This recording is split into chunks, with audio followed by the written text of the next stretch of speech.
우리 다 함께 사도행전 2장 42절로 47절까지 말씀을 한 목소리로 합독하시겠습니다. 시작.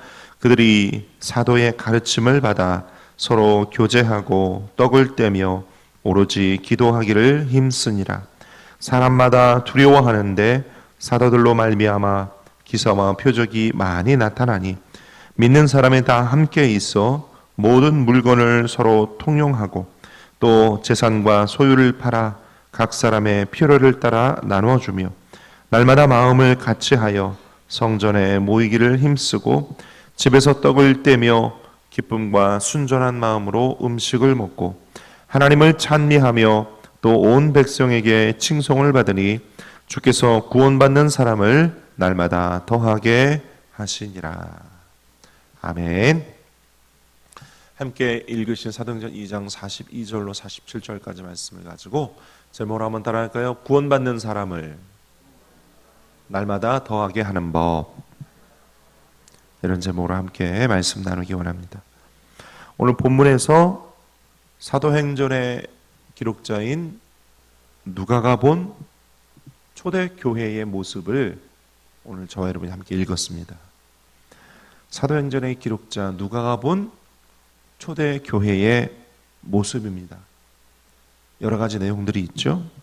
이 초대교회의 모습들의 결과는 47절의 맨 끝부분 온 백성에게 칭송을 받으니 주께서 구원받는 사람을 날마다 더하게 하셨다.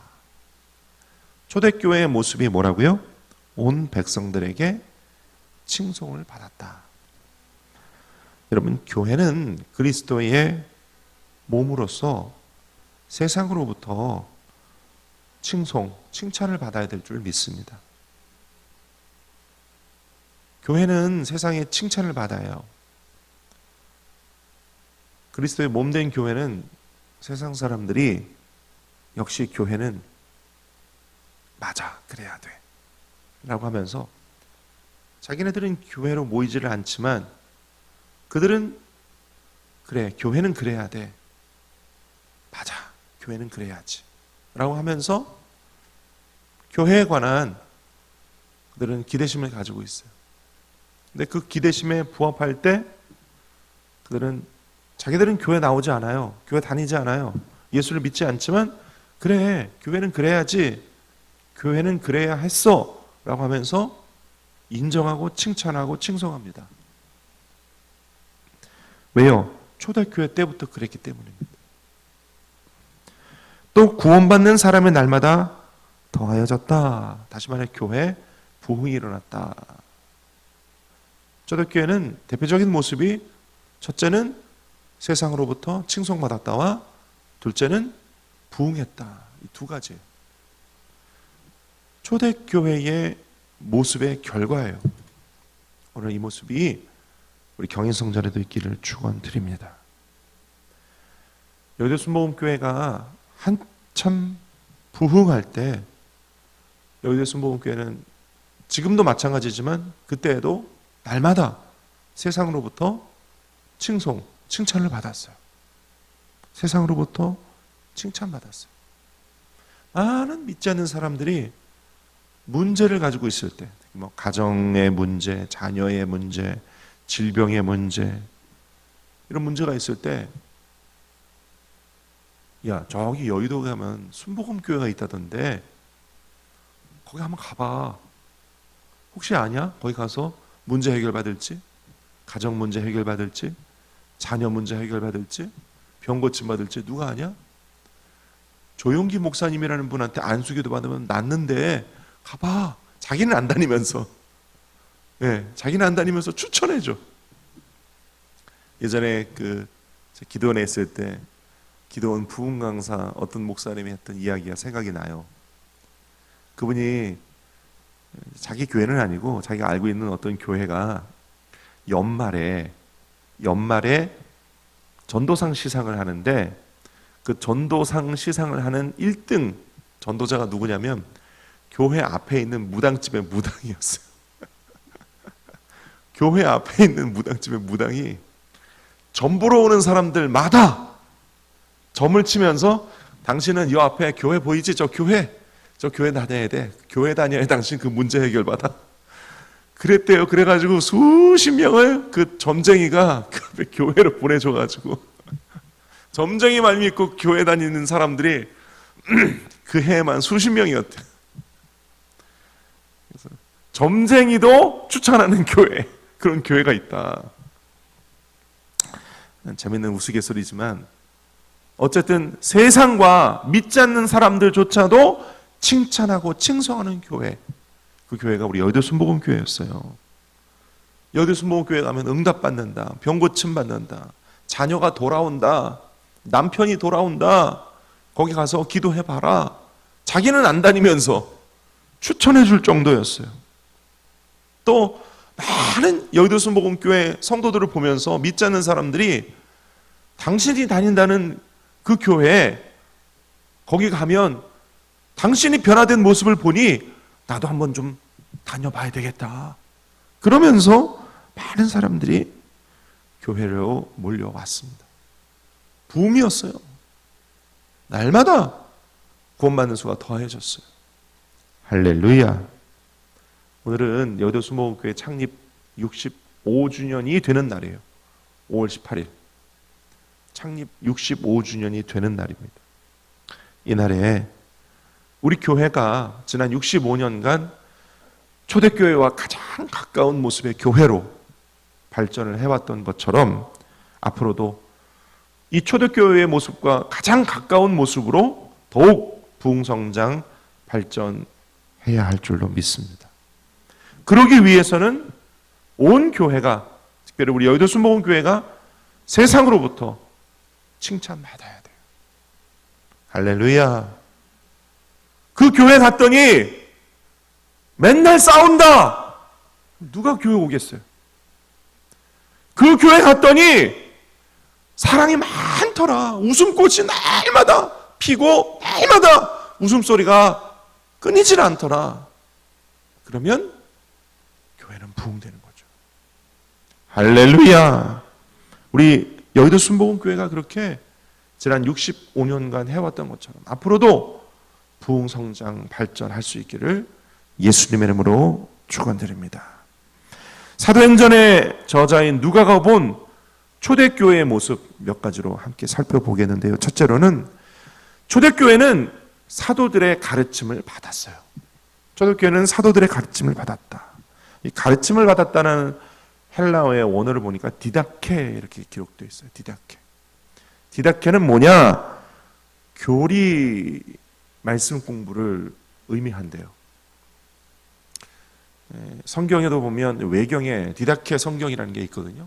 가톨릭에서는 써요. 우리는 쓰지 않지만 주로 교리 공부를 한다고 합니다.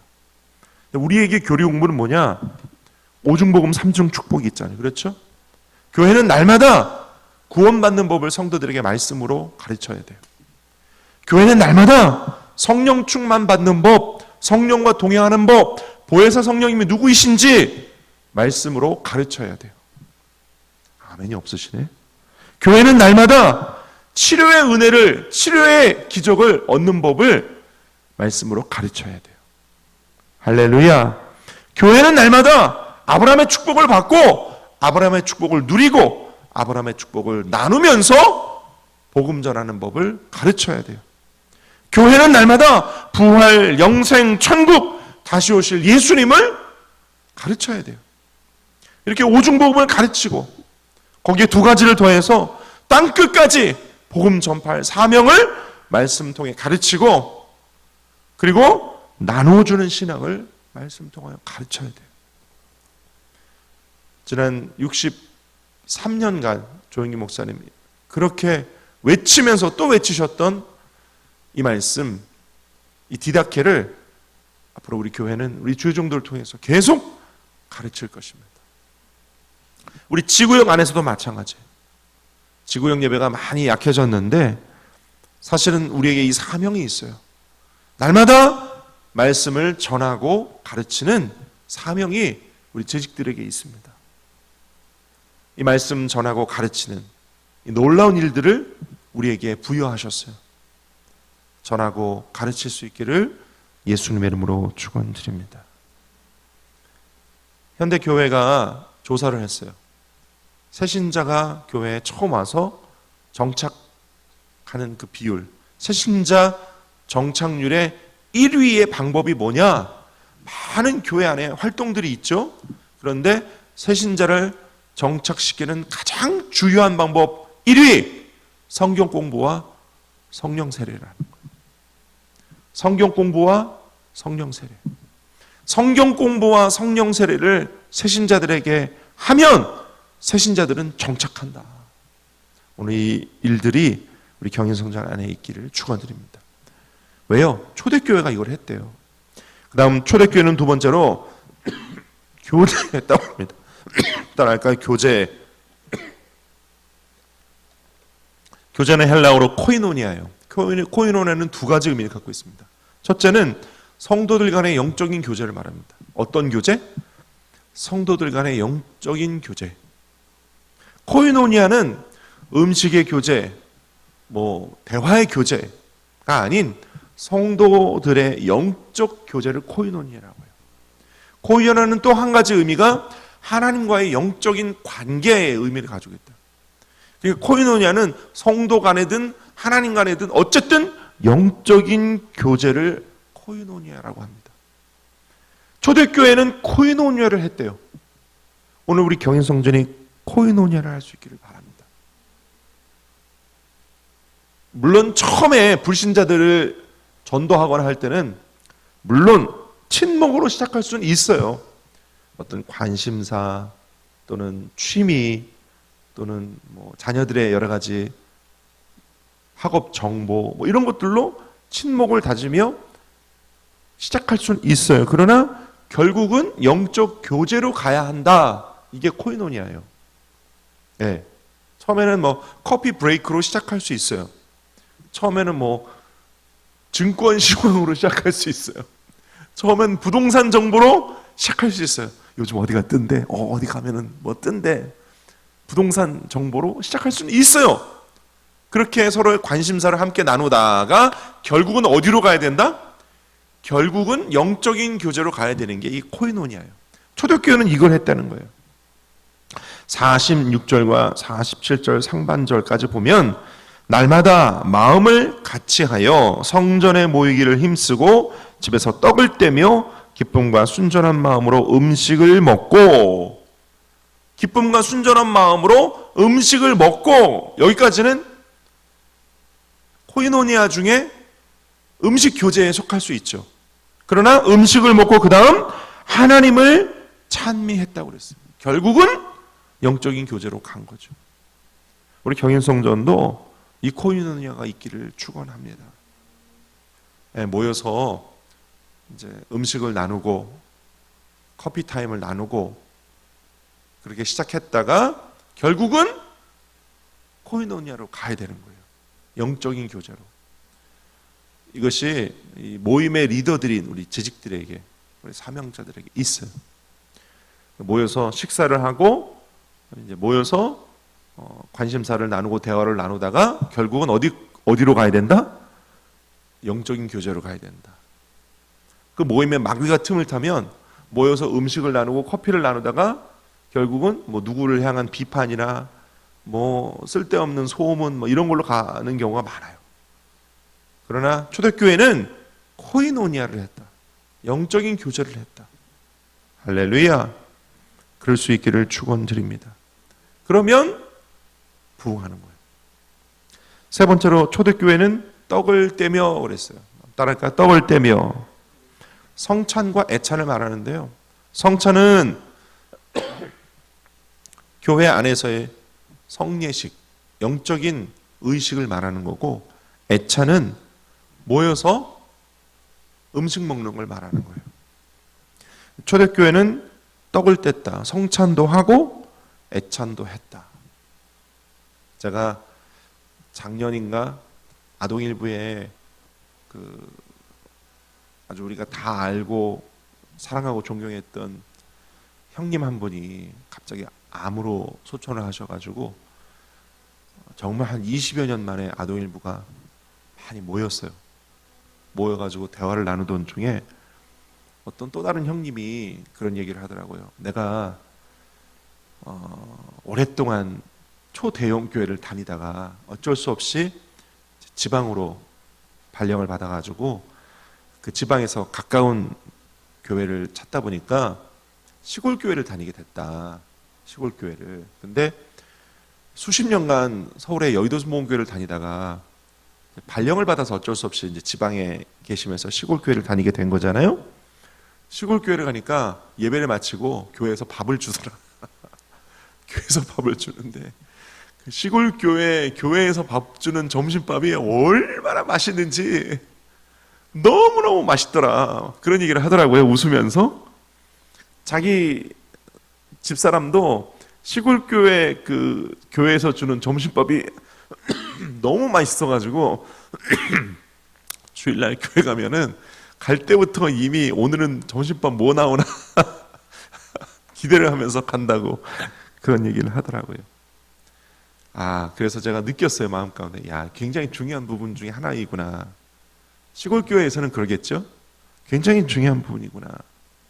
제가 그 아동일부 사람들이 모였다고 그랬잖아요.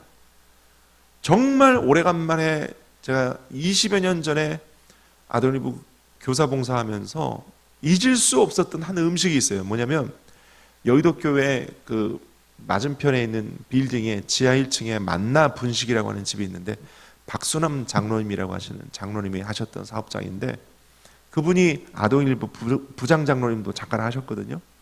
아동일부 교사들이 여름에 여름 성경학교 한다고 막 모여가지고 봉사할 때 항상 이만한 그 찜통 있죠, 들통. 그 찜통에다가 가득 떡볶이를 해서 보내시는데 그 떡볶이가 좀 특별한 게 그 떡볶이에 들깨가루가 엄청 많이 들어가요. 우리가 부르기는 들깨 떡볶이라고 했거든요. 떡볶이에 그 들깨가루가 들어가고 얼마나 맛있는지 몰라요. 그러니까 솔직히 아동일부 교사 봉사하러 가면서 들깨 떡볶이 먹으러 평일날 여름 성경학교 준비하러 가는 그런 친구들도 있었어요. 너무 맛있었어요. 그게 생각이 나는 거예요. 한 20여 년 만에 그 우리가 먹었던 들깨 떡볶이 이야기를 시작하는데 들깨 떡볶이 이야기가 나오니까 거기 있는 교사들 수십 명이 다 막 그 들깨 떡볶이 먹고 싶다고 막 그만큼 그게 정말 맛있었고 오래도록 잊을 수 없는 추억이었던 거죠. 그래서 여러분 이 교회 안에 이 두 가지가 다 있어야 됩니다. 성찬도 있어야 되고 애찬도 있어야 돼요. 우리 교회 안에서 그렇게 함께 떡을 떼며 그리스도의 사랑을 음식으로 나눌 때에 그 안에서도 주님은 역사하시는 줄 믿습니다. 초대교회가 그랬대요. 그 다음 초대교회는 네 번째, 오로지 기도하기에 힘썼다. 따라합시다. 오로지 기도하기에 힘썼다. 기도는요, 개인 기도가 있죠? 그렇죠? 우리가 개인 기도 생활을 합니다. 또 합심 기도가 있어요. 합심 기도는 소그룹 기도를 말해요. 우리가 지역으로, 구역으로 모여서 또 너희 두세 사람 내 이름으로 모인 곳에 내가 너희와 함께 하겠다 하셨으니까 가정에서든지 직장에서든지 어디서든지 소그룹으로 모여서 함께 기도하는 것 합심 기도입니다. 또 회중 기도, 공중 기도가 있어요. 뭐예요? 예배를 말합니다. 예배에 모여서 기도하는 것. 초대교회는 개인 기도, 합심 기도, 회중 기도, 공중 기도 다 있었어요.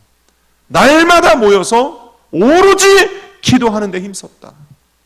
집에 있으면 개인 기도하고 두세 사람이 모이면 합심 기도하고 또 교회에 모여서 날마다 예배드리면서 회중 기도하고 그렇게 기도하기를 날마다 마음을 같이하여 성전에 모여 하나님을 찬미하고 기도했다.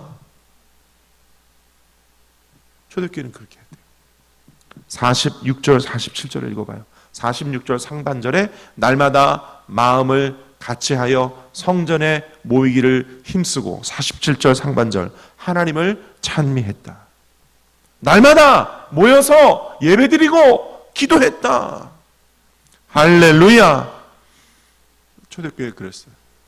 우리 여의도 순복음교회도 날마다 예배가 있잖아요. 그렇죠? 어떤 예배가 있어요? 새벽 예배가 있잖아요. 그렇죠? 또 이틀에 한 번 돌아오는 3일 예배가 있고 금요 성령 대명이 있고 할렐루야. 금요성령대 마치고 또 이틀 지나면 또 주일이 돌아오고. 제가 신학생 때 우리 교회에 수요 예배도 있고 금요성령대만 있고 새벽 예배 있고 교회에 예배가 많은 게 너무 좋았어요. 여러분도 그런 마음이 있으세요? 아니 왜 교회가 이렇게 예배가 많아? 그러면 마음의 영적인 상태를 점검을 해봐야 돼요. 야, 정말 우리 교회에 예배가 많아서 너무 좋다. 그러면 할렐루야예요. 할렐루야. 초대교회는 날마다 모였대요. 여러분 날마다 모이기에 힘쓰실 수 있는 영적 상태가 되도록 기도하시기를 바랍니다. 만약에 내가 교회에서 모입시다 했는데 뭐 구역으로 모입시다, 지역으로 모입시다, 예배로 모입시다, 특별 새벽 예배니까 모입시다 했는데 교회가 뭐 이렇게 맨날 모이라고 그래. 혹시 여러분 마음 가운데 스스로 그런 진단이 되거들랑 여러분 회개부터 하시기를 바랍니다. 초대교회는 날마다 모였대요. 날마다 모여서 함께 기도하고 떡을 떼며 그리스도의 사랑을 나누고 말씀 가르쳤대요. 할렐루야. 여러분 이 역사가 우리 경인성전에 있게 되시기를 축원드립니다. 그렇게 해서 말씀 맺기 원합니다. 초대교회는 날마다 부흥했대요. 이 사도들의 가르침, 말씀 공부, 또 모여서 교제하고 떡을 떼며 사랑을 나누고 또 식탁 공동체로 함께 교제를 나누고 또 말씀 공동체로 함께 말씀을 나누고 또 오로지 모여서 함께 예배하고 기도하기를 힘쓰는 이 초대교회가 오늘날에도 우리 교회에 임하고 또 우리 교회를 통해서 온 열방에 전하여질 수 있기를 예수님의 이름으로 축원드립니다. 기도하겠습니다. 아버지 하나님,